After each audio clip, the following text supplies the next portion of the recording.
فرمایا صحابہ کی یہ اہم صفت تھی کہ اس وقت تک انہیں وہ چین نہیں آتا تھا جب تک عمل کو قبولیت تک نہ پہنچائے۔ عمل کرنا کمال نہیں ہے، عمل کر کے عمل کو قبولیت تک پہنچانا کمال ہے۔ اب عمل کی قبولیت کے لیے چاہے بندہ نماز پڑھتا ہو، چاہے زکوٰۃ دیتا ہو، چاہے حج کرتا ہو، چاہے روزے رکھتا ہو، چاہے صدقہ خیرات کرتا ہو، چاہے جتنی عبادتیں کیوں نہ کرتا ہو، اس کے لیے چند شرائط ہیں۔ اس میں ایک اہم شرط یہ ہے کہ بندہ اگر اپنے عمل کو قبولیت تک پہنچانا چاہتا ہے، اس کے لیے سب سے اہم مسئلہ یہ ہے کہ اس کی جو روزی ہے، اس کا جو رزق ہے، وہ حلال ہو، حرام نہ ہو۔ آج کے دور میں مسجدیں بھری ہوئی ہیں، لوگ ہاتھ اٹھا کے اللہ کے سامنے رو رہے ہیں، دعائیں کر رہے ہیں، امت کا مسئلہ تو دور کی بات، اپنی ذات کا مسئلہ حل ہونے کے لیے تیار نہیں۔ پتہ چلا ہم اعمال تو کر رہے ہیں، عبادات تو کر رہے ہیں، لیکن ہماری روزی پاک نہ ہونے کی وجہ سے، ہماری تجارت شریعت کے مطابق نہ ہونے کی وجہ سے، فرمایا کہ ہمارے اعمال ہمارے منہ پر مار دیے جا رہے ہیں۔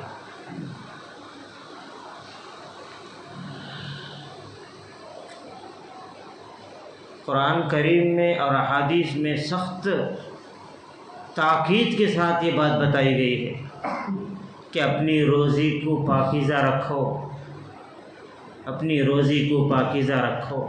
صحیح مسلم میں یہ روایت اللہ کے محبوب نبی علیہ السلام کی ہے کہ ایک آدمی طویل سفر کر کے حج کو جاتا ہے، راستہ بڑا تکلیف سے راستے کا سفر کاٹتا ہے، بال بکھرے ہوئے، بدن غبار آلود ہے، اللہ کے گھر کا طواف پکڑ کے چیختا ہے، چلاتا ہے کہ یا اللہ یا اللہ یا اللہ۔ اللہ کے محبوب نے فرمایا اس کا کھانا حرام ہے، پینا حرام ہے، لباس حرام ہے، بھلا بتاؤ اس کی دعا کیسے قبول ہوگی؟ آج عزیز دوستو، اگر ہم دیکھا جائے تو ہمارا یہی معاملہ ہے کہ ہماری روزی پاک نہیں ہے، جس کی وجہ سے ہمارے عبادات کی، ہمارے مناجات کی لذت کو اللہ نے ختم کر دیا ہے۔ حلاوت نہیں ہے ایمان، عبادت میں حلاوت نہیں ہے، مزہ نہیں آتا، ہمیں عبادات بوجھ محسوس ہوتے ہیں۔ حلال روزی دل کے دروازے کھولتی ہے، حرام روزی دل کے دروازے بند کر دیتی ہے۔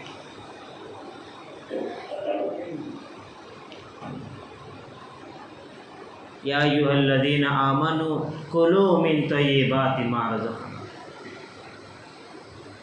اللہ تعالیٰ قرآن کریم میں یہ بات بتا رہا ہے کہ ایمان والو، اور نماز کے بعد عبادات جو فرائض ہیں، اس کے بعد حلال روزی محنت کر کے کمانا فرض ہے۔ حسن نیت کے ساتھ، حقوق ادا کرنے کی نیت سے، اللہ کے خوف سے ہم محنت کریں گے تو اللہ ہمارے محنت کو بھی، ہماری تجارت کو بھی، ہمارے دکان کو بھی اللہ ہماری آخرت کا ذریعہ بنائیں گے۔ آج اللہ معاف فرمائے، یقین کی کمزوری کی بنیاد پر لوگ جو ہے حلال حرام میں فرق نہیں کرتے۔ حرام کا ایک لقمہ پیٹ میں جاتا ہے تو حدیث میں یہ بات واضح طور پہ ہے، سنی سنائی ہوئی حدیثیں ہیں کہ 40 دن تک اللہ اس کی عبادت کو پھینک دیتے ہیں، قبول نہیں کرتے، اس کی دعائیں قبول نہیں ہوتی۔ اب ہمارا پورا وجود، پورا جسم، پورا گوشت حرام مال سے پلا ہوا ہو، آپ اندازہ لگائیں کیا یہ جسم جنت کے مستحق ہو سکتا ہے؟ یہ تو جہنم میں جانے کا مستحق ہے۔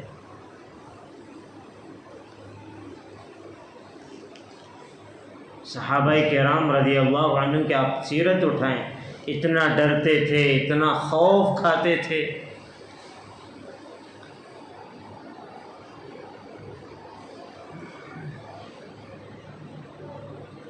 احتیاط کی زندگی یہ مومن کی علامت ہے۔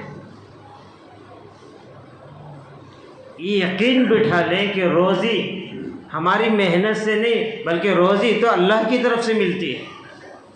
محنت کرنا یہ حکم ہے، اسباب کو تلاش کرنا یہ حکم ہے، یہ ہمیں حکم دیا گیا، ہم کوشش کریں گے، لیکن روزی تو اللہ کی طرف سے آسمانوں سے آتی ہے۔ وَفِي السَّمَاءِ رِزْقُكُمْ، تمہارا رزق تو آسمانوں سے آتا ہے۔ اچھا طریقہ اپنائیں گے تو اللہ کی مدد شامل حال ہوگی، برا طریقہ اپنائیں گے ایک تو اللہ اس میں برکت کو ختم کر دیتا ہے، اس سے حاجتیں پوری نہیں ہوتے، مسائل حل نہیں ہوتے۔ یہاں تک کہ عزیز دوستو ہمیشہ کے لیے ہماری آخرت اجڑ جاتی ہے، اللہ ہم سے ناراض ہو جاتا ہے۔ اللہ نے یہ ذمہ داری لی ہے کہ وَمَا مِن دَابَّةٍ فِي الْأَرْضِ إِلَّا عَلَى اللَّهِ رِزْقُهَا وَيَعْلَمُ مُسْتَقَرَّهَا وَمُسْتَوْدَعَهَا، زمین میں جو بھی جاندار چیز ہے کہ اسے رزق پہنچانا یہ ہماری ذمہ داری ہے، اس پر ہمیں یقین ہونا چاہیے۔ صحابہ نے محنت کی، اپنے یقین کو بنایا، اللہ نے کیسے روزی کا نظام چلایا۔ استنجا کے لیے جا رہے ہیں تو سوراخ سے جو ہے اللہ نے بلوں سے روزی کا نظام چلا رہا ہے، ایک چوہا اشرفیاں لا کے رکھ رہا ہے۔ اللہ کے محبوب نبی علیہ السلام نے فرمایا اللہ نے تمہارے لیے روزی کا انتظام کیا ہے، تم اسے استعمال کرو۔ صاحب کتاب یہ بات لکھے ہیں، صحابہ کا یقین بنا تو اللہ نے بلوں سے روزی کا نظام چلایا۔ جب ہمارا یقین بگڑ گیا تو ہمارا سارا کمایا ہوا بلوں میں داخل ہو رہا ہے۔ بڑی پکی بات ہے، یقین سے بگڑ رہا ہے۔ جنگ تبوک کا موقع، کھجوریں پک کے گرنے والی ہیں، اللہ کی طرف سے حال آزمائش آئی کہ نکلو، یہاں تک کہ صحابہ ایک آواز پہ لبیک کہتے ہوئے ایمان بھی بنا تھا، یقین بھی بنا تھا، اور یہ بات ان کے دلوں میں رگ رگ میں بسی ہوئی تھی کہ پالنے والی ذات اللہ کی ہے۔ نکل پڑے، منافقین مذاق اڑا رہے ہیں، یہود و نصارہ مذاق اڑا رہے ہیں۔ کسی صاحب رسول صلی اللہ علیہ وسلم کو پکڑ کر کہا بھائی ایسے وقت میں تم جا رہے ہو، تمہارا قرضہ کیسے ادا ہوگا؟ اگر وقت پہ نہیں توڑو گے تو ریت میں گر کے کھجوریں خراب ہو جائیں گی، سال بھر پریشان رہو گے۔ لیکن واللہ، اللہ کی قسم، اللہ کے محبوب امام الانبیاء خاتم النبیین کے درسگاہ کے وہ شاگرد تھے۔ نبی سے بڑھ کے کوئی استاد نہیں، صحابہ سے بڑھ کر کوئی شاگرد نہیں۔ یقین بنا تھا تو کہنے لگے کہ بھائی ہم رزق کو چھوڑ کے رزاق کے پاس جا رہے ہیں، جب رزاق اپنا ہوگا تو رزق کی کمی نہیں ہوگی۔ اللہ نے ایسا انہیں یقین کی بنیاد پر دیا کہ آج تک دنیا دیکھ رہی ہے، یقین بنا تھا۔ حضرت عباس رضی اللہ عنہ، ابھی سود کی حرمت نہیں آئی تھی، سارے مکہ میں سود کو پیسہ دیے ہوئے تھے، اور علماء کہتے ہیں کوئی اندازہ نہیں لگا سکتا انہوں نے کتنا پیسہ دیا، بہت بڑی قیمت تھی۔ جیسے اللہ کے محبوب پر وحی آئی تو اللہ کے محبوب اور حضرت عباس میں بڑا گہرا تعلق تھا، بڑی محبت تھی۔ اللہ کے محبوب نے کہا کہ میرے چچا کا جو سود ہے میں اعلان کرتا ہوں کہ وہ سود معاف ہے۔ جب حضرت عباس کو پتہ چلا تو حضرت عباس نے کہا کیا بات ہے؟ کہا اللہ کی طرف سے بات آئی ہے۔ تو حضرت عباس جوش میں کہنے لگے میرا بھتیجا سود ختم کرتا ہے، میں اصل بھی معاف کر دیتا ہوں۔ ان کا یہ اللہ کی ذات پہ یقین، اللہ کے ذات پہ بھروسہ، توکل علی اللہ، اللہ کو اتنا پسند آیا، اللہ نے ان کی نسلوں میں 530 سال تک حکومت چلائی۔ اللہ نے انہیں تخت دیا ہے۔ وقتی طور پہ لگتا ہے سب کچھ ختم ہو گیا، اللہ کی قسم اللہ کبھی غریب نہیں کرتا، اللہ کبھی برباد نہیں کرتا، ہلاک نہیں کرتا۔ قدم اٹھا کر تو دیکھیے، زندگی کا بننا بگڑنا یہ اللہ کے قبضے میں ہے، یہ اللہ کے ہاتھ میں ہے۔ اللہ راضی ہوگا تو زندگیاں بنائے گا، جب اللہ ناراض ہوگا تو زندگیاں برباد کر دے۔ تو آج ہماری جو عبادتیں، ہماری دعائیں اس لیے قبول نہیں ہو رہی کہ ہماری روزی پاکیزہ نہیں ہے۔ آج بازار جھوٹ سے دھوکے سے بھرا پڑا ہوا ہے، اور ساری قوموں کا جائزہ لیں تو سب سے اوپر جو نام آتا ہے وہ مسلمان کا ہے، جو دنیا کو سچائی کا سبق پڑھانے آیا تھا، جو دنیا کو امانت داری کا سبق پڑھانے آیا تھا، جو دنیا کو پاکیزہ زندگی کا سبق پڑھانے آیا تھا، آج وہی قوم محتاج بن گئی کسی اور قوموں کا۔ جھوٹ میں اعلیٰ، دھوکے میں اعلیٰ، خیانت میں اعلیٰ۔ آج یہی تو بات ہے کہ ساری قومیں کہہ رہے ہیں کہ مسلمان دہشت گرد ہے۔ کیوں؟ ہم نے عملی نمونہ پیش نہیں کیا ہے کہ مسلمان کیا ہوتا ہے۔ ہم صرف دین کی بات کہتے ہیں، سنتے ہیں، ہم مسجد کے مسلمان ہیں، باہر یہود و نصارہ میں فرق نہیں رہا۔ کوئی امانت داری نہیں، کوئی دینداری نہیں، کوئی سچائی ہمارے اندر باقی نہیں، جس کی وجہ سے کہ ہم نے اسلام کو جس طریقے سے پیش کرنا تھا ہم پیش کر نہ سکے۔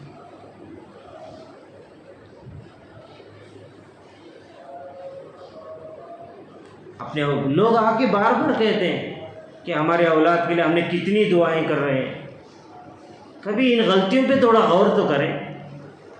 بیماریوں کے لیے دعا کر رہے ہیں، قرضوں کے لیے دعا کر رہے ہیں، مسائل حل ہونے کے لیے دعا کر رہے ہیں، مسئلہ کیوں حل نہیں ہوتا؟ کہا حرام کا لقمہ چلا جائے دعا تو دور کی بات، نماز قبول نہیں ہوتی۔ غالباً حضرت معاذ کے بارے میں آتا ہے، اللہ کے محبوب آپ مجھے دعا کریں، یا دوسری روایت کے مطابق حضرت سعد بن ابی وقاص کے بارے میں آتا ہے، اللہ کے محبوب میں چاہتا ہوں کہ میں مستجاب الدعوات بن جاؤں، میں جو دعا کروں وہ قبول ہو جائے۔ تو اللہ کے محبوب نبی علیہ السلام نے یہی وظیفہ بتایا کہ حلال مال، حرام سے بچنا، مشتبہ مال جس میں شک بھی پیدا ہو جائے، مومن اس چیز سے بھی دور بھاگنا ہے۔ حرام سے بچیں گے، حلال کمانا ہے، حلال کھانا ہے۔ بلکہ ایک روایت میں ہے اگر کسی نے 10 درہم کا جوڑا پہنا، اس میں 1 درہم حرام کا تھا، جب تک اس کے جسم پر کپڑا وہ رہے گا اللہ اس کی کوئی عبادت قبول نہیں کرے گا۔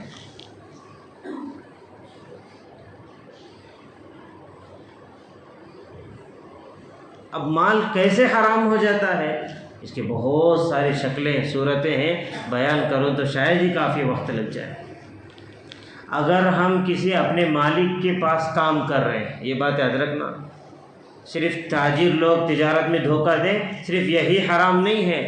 اگر کوئی کسی کے ماتحتی میں کام کر رہا ہے، اب یہ طے ہے کہ 8 گھنٹے اس کا کام کا وقت ہے، اس میں 5 منٹ ہو یا 1 لمحہ ہو، 1 منٹ ہو، اگر اس نے اس میں غافل ہو گیا تو اس کا حلال مال حرام ہو جاتا ہے۔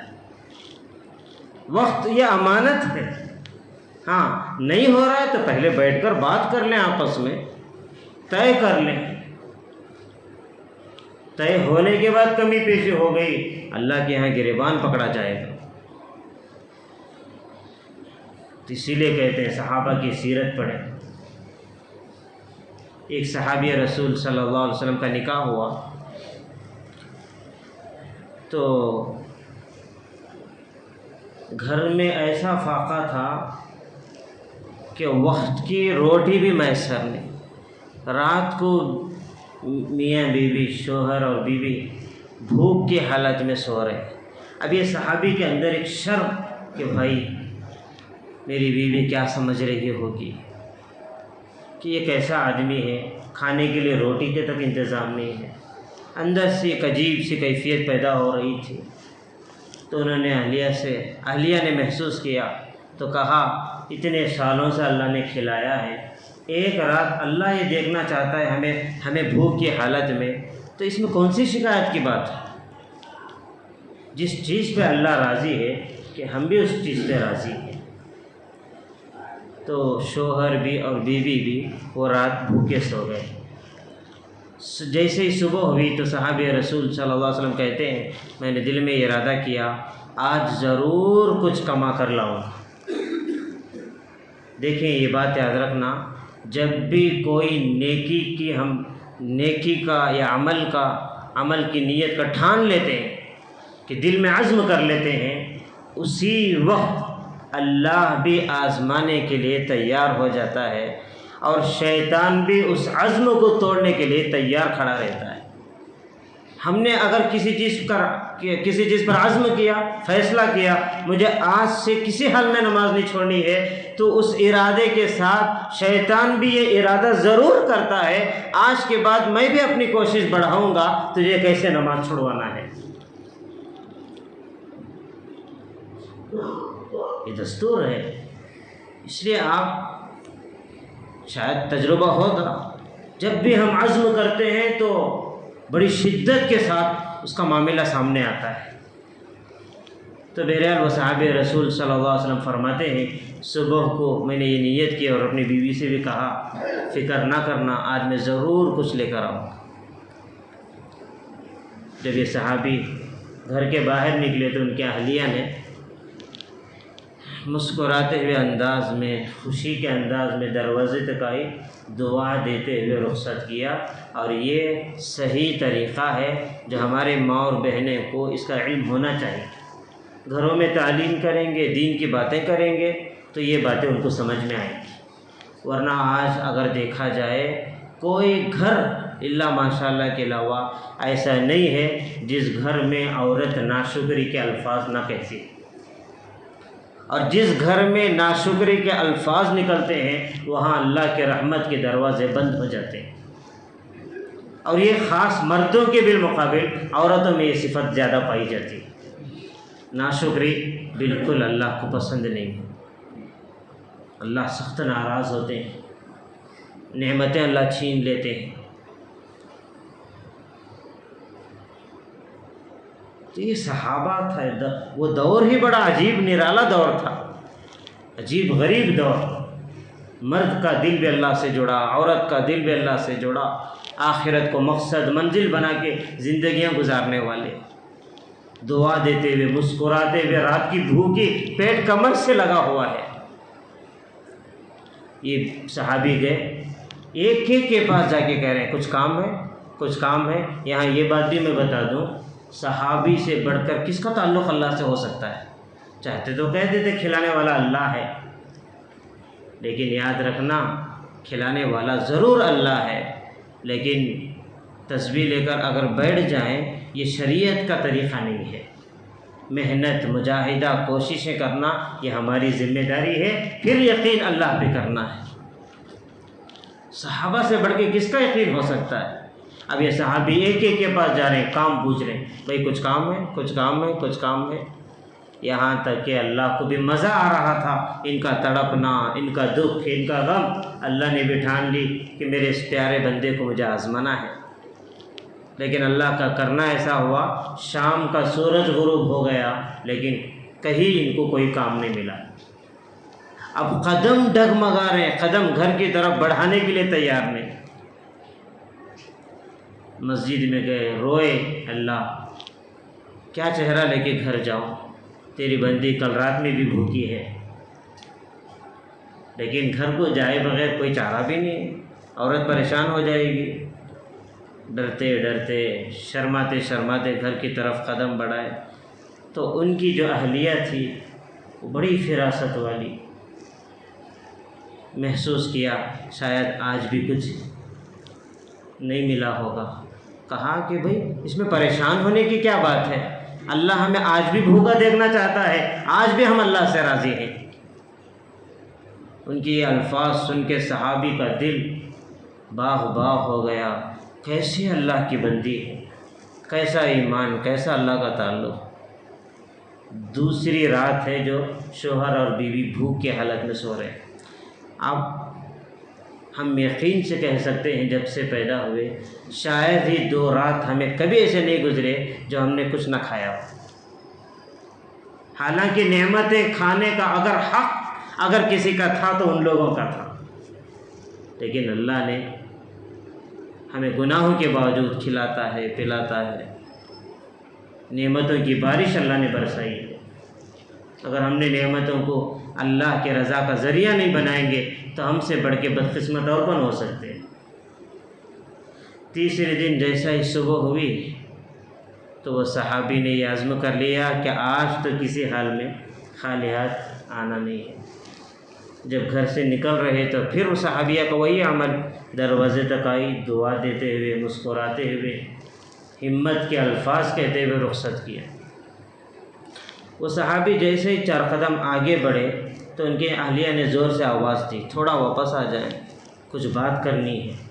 تو یہ صحابی رسول صلی اللہ علیہ وسلم فرماتے ہیں میرے دل میں بات آئی، آج مجھے یہ اس لیے بلا رہی ہیں کہ یہ کہنے کے لیے آج اللہ کے لیے خالی نہیں آنا، شاید یہی الفاظ ہوں گے۔ اب وہ صحابی جب واپس پلٹ کر آئے تو اس اللہ کے بندی پر قربان جائیں، زمین آسمان بے رشک کیے ہوں گے۔ آج ایسے لوگوں کو دیکھنے کے لیے زمین بھی تڑپ رہی ہے، آسمان بھی تڑپ رہا ہے۔ وہ اللہ کی بندی کہنے لگی کہ دیکھیں آج تیسرا دن ہے، نہ آپ نے کچھ کھایا ہے نہ میں نے کچھ کھائی ہے، لیکن مجھے آپ کی ایمان پر یقین ہے، بھروسہ ہے، چاہے کچھ بھی ہو جائے آپ اللہ کو ناراض نہیں کریں گے، لیکن مجھے خدشہ ہے کہیں میری محبت میں آپ کہیں پھسل نہ جائیں، حرام کی طرف ہاتھ نہ بڑھائیں، مجھے ڈر ہے۔ یاد رکھنا حلال کی کوشش کرنا، مل جائے تو ٹھیک ہے، اگر نہ ملے تو آج بھی خالی آنا، حرام کے قریب نہ جانا۔ جب آخرت دل میں بیٹھتی ہے، اللہ کا تعلق ہوتا ہے تو زندگیاں ایسے روشن ہوتے ہیں۔ تو آج عزیز دوستو افسوس، کیا نمازی کیا بے نمازی، کیا دیندار کیا بے دین، حلال حرام میں کوئی فرق باقی نہ رہا، بس مال جمع ہو جائے، مال جمع ہو جائے، جھوٹی شان، جھوٹی عزت کے لیے ہم ہمیشہ کی آخرت کو برباد کر رہے ہیں۔ حلال روزی چاہے راستے میں گھوم کر ہی، چاہے چھوٹا موٹا کاروبار ہی صحیح، مخلوق چاہے مذاق بنا لیں، لیکن میرے آخرت برباد نہ ہو۔ ہم اپنی ناک کے لیے لاکھوں کا قرضہ لیتے ہیں، بڑے بڑے بزنس کرتے ہیں، خود کی زندگی بھی برباد ہو گئی اور اپنے اولاد کو بھی حرام کھلا کھلا کے ان کی آخرت بھی ہم نے تباہ کر دیا۔ اور ہم خواب دیکھتے ہیں کہ اپنے اولاد متقی بنے، اپنے اولاد نیک بنے، یہ کیسے ہو سکتا ہے؟ اولاد کو متقی اگر بنانا ہے تو اپنی پسینے کی کمائی کھلائیں، حلال پاکیزہ چیزیں کھلائیں۔ اللہ سے امید ہے اللہ ہمارے اولاد کو کبھی برباد نہیں کرے گا۔ حرام مال ظاہری اعتبار سے صورت اگر نہیں بگڑتی، شکلیں نہیں بگڑتے، اللہ کی قسم نسلیں ضرور بگڑ جاتی ہیں، نسلیں بگڑ جاتے ہیں، تباہ ہو جاتے ہیں، برباد ہو جاتے ہیں۔ تاریخ اس بات پر گواہ ہے، آج تک سود خور کی اولاد کبھی ترقی نہیں پائی ہے، کبھی اچھی زندگی انہوں نے نہیں گزاری ہے۔ ہمیں یقین کیوں نہیں آتا؟ یہ کلام ہے، اللہ کا کلام، اللہ کہہ رہا ہے کہ وَمَا مِن دَابَّةٍ فِي الْأَرْضِ إِلَّا عَلَى اللَّهِ رِزْقُهَا وَيَعْلَمُ مُسْتَقَرَّهَا وَمُسْتَوْدَعَهَا۔ زمین میں جو بھی رہنے والی چیز ہے، جاندار چیز ہے، اسے روزی پہنچانا یہ ہماری ذمہ داری ہے۔ اگر کوئی بڑا MLA وزیر اعظم بلا کر کہیں بھائی کل صبح تجھے میں 5 لاکھ دے دوں، تو ہمیں ایسا یقین ہوگا کہ ہم اس کا اندازہ نہیں لگا سکتے۔ ہمارا پیدا کرنے والا خالق ہمیں یقین دلا رہا ہے کہ بھائی میں تمہیں روزی دوں گا، تو ہمیں اس پر کوئی یقین نہیں ہے۔ تو یقین کی کمزوری کی بنیاد پر آج اللہ کی مدد ہم سے ہٹی ہوئی ہے۔ یقین اللہ کی ذات سے لگائیں، دیکھیں اللہ کی مدد کیسے آتی ہے۔ تو بہرحال کافی وقت ہو گیا ہے، اللہ ہمیں ان باتوں پہ عمل کرنے کی توفیق عطا فرمائے، اللہ ہمیں بہترین حلال رزق کی کوشش کرنے کی اور حلال کی دعوت دینے کی، اور اللہ تعالیٰ جو ہے ہمیں اس کی اہمیت کو اپنے دلوں میں بٹھانے کی اللہ ہمیں توفیق عطا فرمائے۔ وآخر دعوانا ان الحمد للہ رب العالمین۔ سبحان اللہ۔